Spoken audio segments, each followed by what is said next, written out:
I've been working on this Knucklehead for a couple of weeks now, just really dialing it in, getting to know the bike. I've ridden it almost 600 miles.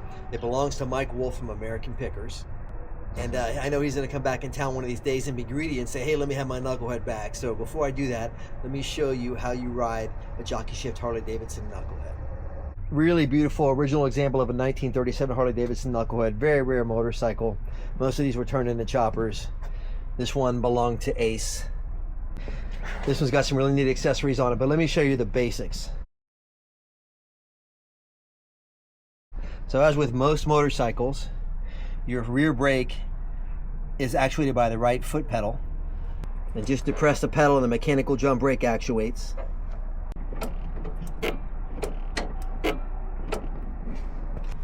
The front brake is controlled by a lever on the left handlebar.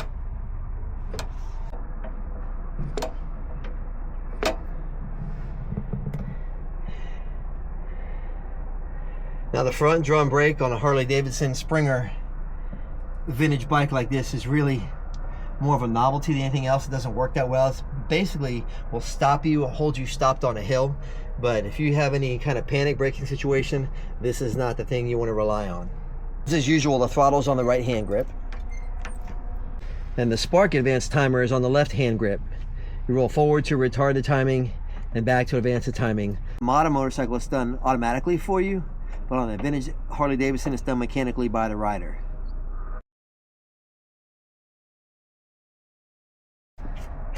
Now let me show you the starting procedure. The first thing you want to do when it's cold is close the choke on the left side, all the way closed, which means the choke is on, but you're closing the butterfly of the carburetor.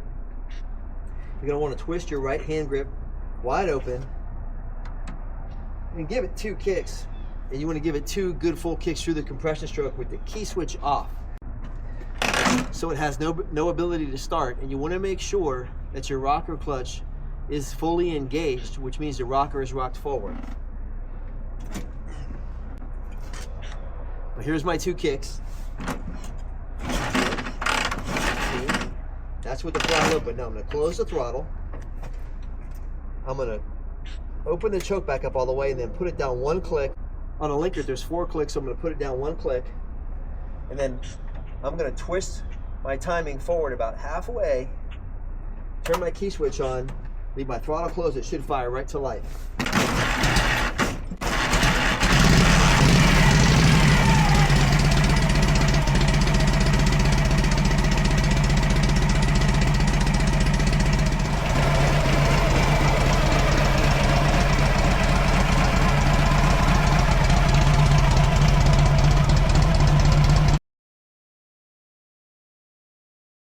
Here's a view from the top of your Harley-Davidson big twin shifter. It's 4-speed, so this dice is your shift knob. You got first gear is going forward, and then neutral is where the N is, right behind the 1. So first gear is going forward, and the N is your neutral. Behind neutral, just like in a foot shift motorcycle, is second gear, so neutral's between first and second. Third gear is behind second, and all the way back is going to be 4th gear. You're going to shift forward to get moving when you're sitting in traffic and going to first gear, and then every gear after that's going to be pulled all the way back. Normally on a foot shift motorcycle, it's 1 down and 3 up. This is 1 forward and 3 back.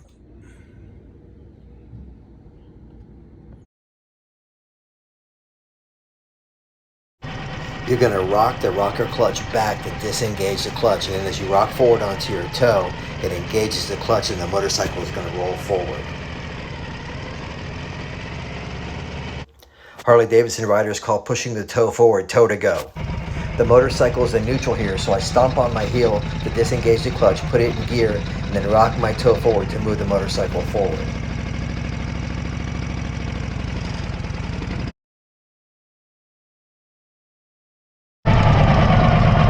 I'm going to push my shifter forward to 1 for first gear and roll my toe forward to engage the clutch. Now I rock my heel back, disengage the clutch, shift into 2 for second gear, and push my toe forward to engage the clutch again. Here I go and push my heel back, disengage the clutch, shift to 3, and rock my toe forward again. And here comes 4th gear. Step on my heel, disengage the clutch, shift back into 4 for high gear, roll my toe forward, and I'm moving down the highway at full speed in top gear.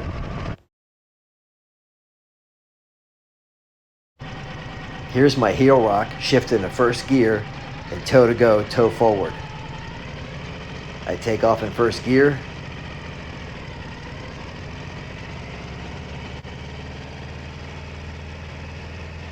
Heel rock, shift to second, toe forward to go forward in second gear.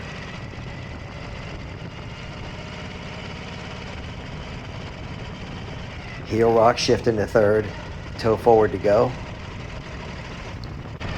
Now here comes my fourth gear shift. Step on my heel, shift into four, roll my toe forward to engage the clutch in high gear.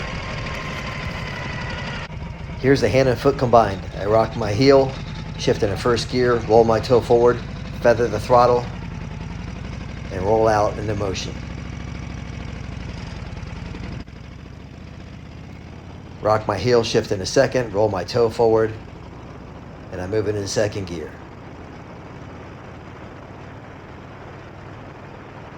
Rock my heel, shift into third gear, roll my toe forward, and we're moving in third.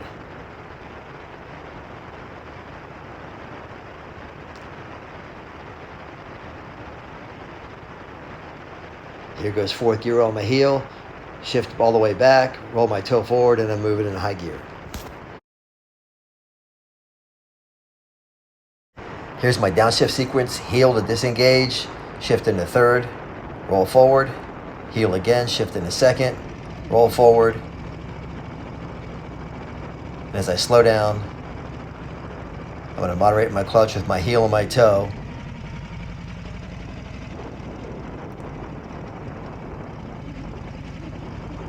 Come around this curve here, get on my heel to roll free, shift into neutral, and then brake to a stop.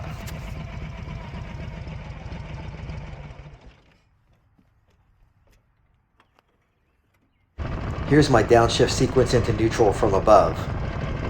So heel on the clutch, shift from fourth to third, toe forward, heel on the clutch, shift into second, heel on the clutch, shift into neutral, and then I roll forward.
Harley-Davidson mechanical drum brake, and I'm talking about the rear from 1930 to 1957.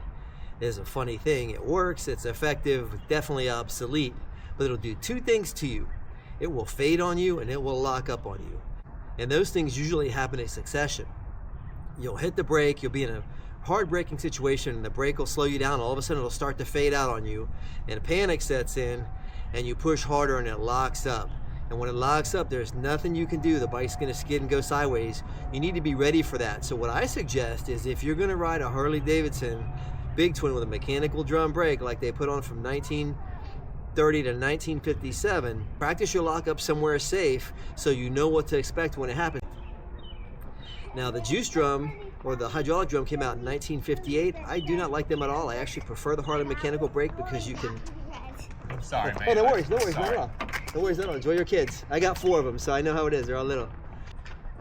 So I prefer the Harley-Davidson mechanical brake over the juice or hydraulic drum brake that came out in 1958 because you can moderate it with your foot on the pedal and the mechanical linkage. So I like the mechanical drum better. You have to control the motorcycle and be conscious enough to pull your foot off the pedal and release it, and then come back and try and re-brake again. So I'm gonna do that for you now. So how I'm gonna do it is I'm gonna come accelerate the motorcycle, I'm gonna throw it into neutral. This is how I practice. Throw the bike into neutral and coast, and then stab the brake at a couple different speeds to see how it hooks up.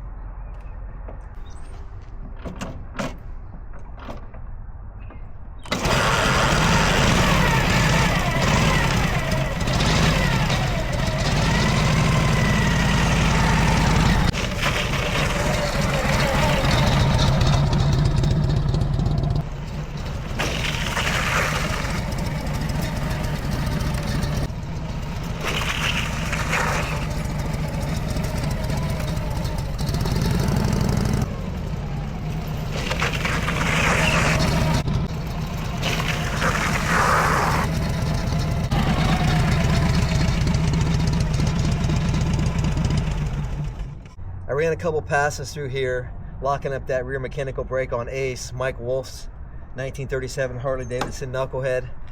You know, it's always a thrill. This thing actually, believe it or not, when you lock the brake up, kind of cruises straight. Some bikes go to the right, some go to the left, some get all crazy on you. This thing just glides really straight. So, you know, really nice, pleasant experience. But I did it 4 or 5 times at different speeds. I know it seems kind of crazy, but I recommend you try it because you're better off knowing what's going to happen with your motorcycle, when it's going to lock up, how it's going to lock up in a controlled environment before you get out in traffic with vehicles and bad weather and gravel on the road and obstacles, God knows what else. So I hope you enjoyed me showing you how to ride a vintage Harley-Davidson Knucklehead.